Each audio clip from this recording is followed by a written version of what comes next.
noticed recently that you mentioned the Michael Venom Page fight falling out. What from your side of things?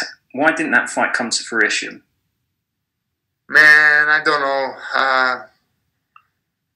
I could come here and talk a lot of shit about him, saying that he's scared, he don't want to take the fight, but I think it's because of the craziness that's going down in the UK with the COVID.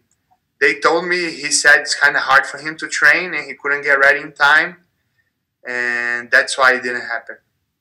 And you're obviously taking on the ass kicking machine, Jason Jackson. And last time out in his fight with Benson Henson, he won a very tough fight. What do you make of that performance? And what do you make of your opponent, Jason? Great performance against an ex-champ. I think it was a great fight. He fought very well. He did the perfect fight against Benson, and was a good fight. Keith.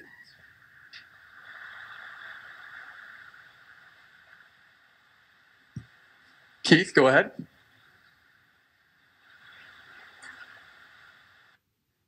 All right, we'll move on here. Next up, we have Simon. Simon, your line is now live. Simon Romero, behind the grind. Neiman, I only have one for you today, but I just want to know, you only have one loss against a former champion. If that fight was to ever happen again, how would that one fold out? I think I'll finish it this time. He's not going to be able to escape like he did last time.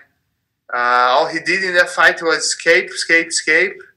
He didn't attack at all, I think this time I'll be smarter, and I'll have the rule book under my arm to fight him if I fight him again.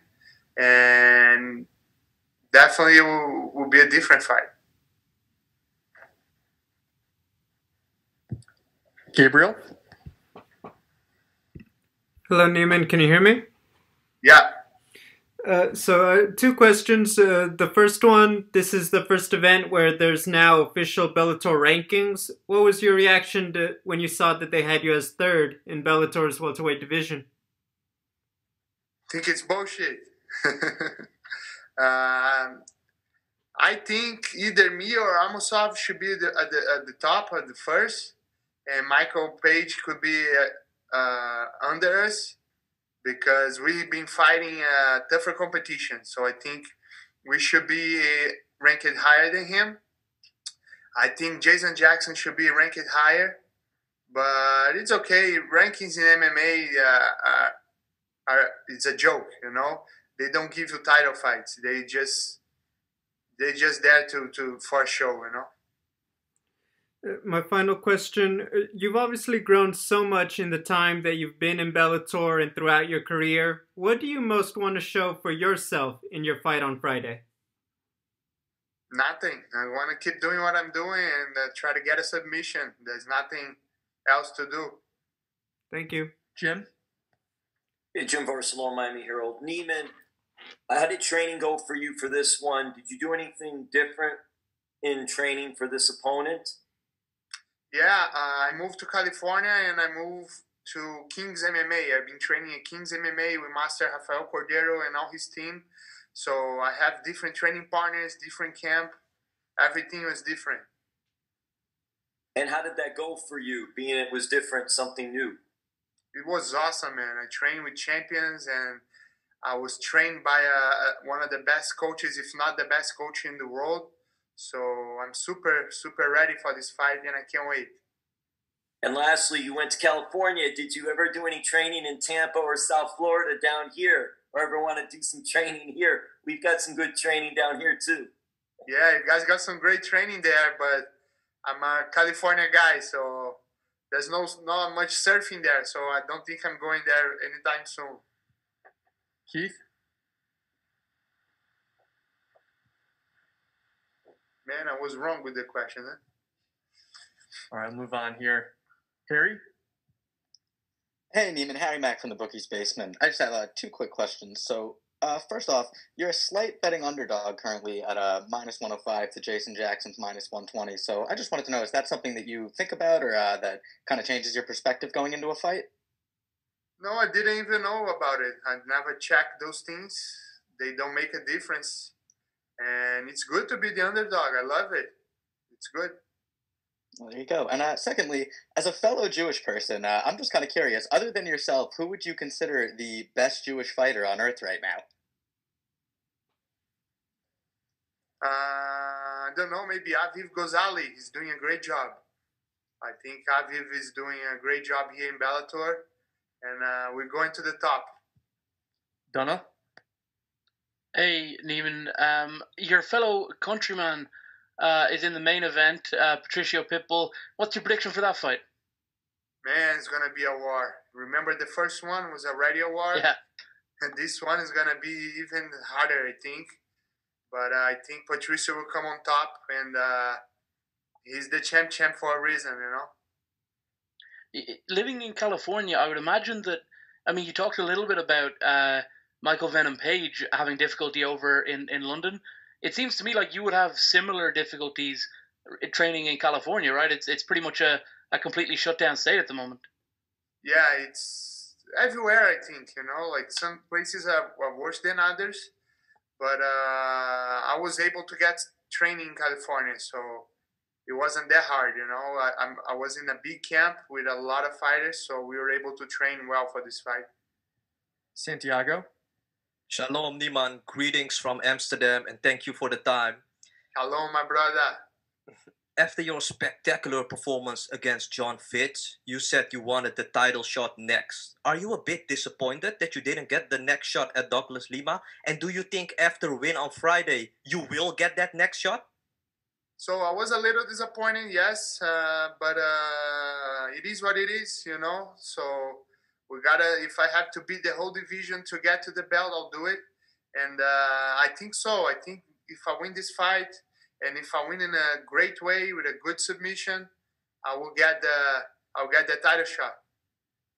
And last one for me, Neiman. What do you think about the evolution of jiu-jitsu in this modern MMA game? Do you think fighters are using their jiu-jitsu in an effective way? Yes, I think so. I think these days are much harder for a jiu-jitsu guy to come here and finish everyone, because everybody knows jiu-jitsu now. So I'm fighting against guys that are training jiu-jitsu every day. Some of them are black belts. So it's much harder now. James? This is James from Strictly MMA. I just got a couple questions for you. I know after you defeated John Fitch mentioned something about possibly wanting to come out and train with you. You said you moved over to California now. Were you guys able to link up? No, man. Unfortunately not. But this is something I want to do for sure. I feel that I have a lot to learn from him. He has the perfect. If I'm able to get a couple things from his game and put on my game, I'll be even more dangerous than I already am. Absolutely. Then my next question was, obviously, you keep saying the goal is the title, right? You want the title fight. You wanted it now, but now you got Jason Jackson. If you beat Jason Jackson and then they put Michael Venom Page in front of you, I know you've said some things about him. Are you willing to take that fight before the title as well? I don't know. Maybe, yeah. If they don't give me the title, if they say one more, I'll take it for sure. Or if they say, the title is just in the end of the year, but we have the Michael Venom Page in June or July, I'll take the fight too. So, yeah, man, I fight everybody. It's my job. Dylan? Hey there, Neiman. How's it going? Good, and you? I'm doing good, thanks. I was just noticing with your opponent, Jason Jackson, that they have no official losses via submission. Like, they do have a submission loss as part of the Ultimate Fighter Season 21, but that's categorically an exhibition bout. Is there any level of focus in wanting to hand Jason Jackson that first submission loss, or just however the fight unfurls kind of thing, more so? I want to give a submission loss to everyone I fight. So it doesn't matter if he has a submission loss or not. I fought a couple guys that never had been submitted before, and I was able to submit them. And no, there's no an extra thing to want to finish this fight by submission, because every fight I want to finish by submission. So that's always my goal. Keith? Hey, Neiman, it's Keith Chill from Sure Dog. How you doing, man? Good, brother, and you? All right. First of all, I apologize for the technical issues. They called on me 3 times now. I was doing a podcast last night, and we were talking about this matchup. And one thing I talked about was, based on your resume, the level of fighters you're facing in 2021, that I actually think that you could go down as the greatest Gracie in MMA. Do you agree with that? And what do you have to do to get that title? This is one of my goals, actually. Don't tell nobody, but I want to be remembered as the Gracie that has more wins, maybe the Gracie that has more fights. And if I being remembered as the greatest Gracie, it would be great. But this is hard, man. This is a hard thing to achieve because we have so many great guys that come before me. So I don't really want to be known about being the best Gracie ever because this is kind of hard. But I want to be the Gracie that has more wins and more fights for sure. Sure. Now, you're a student of Renzo Gracie. Gordon Ryan's a student of Renzo Gracie. It was just announced that he's going to transition to MMA. How do you think he's going to do? He's going to do great. Well, he's the king. So he's going to do great. He was already training down there.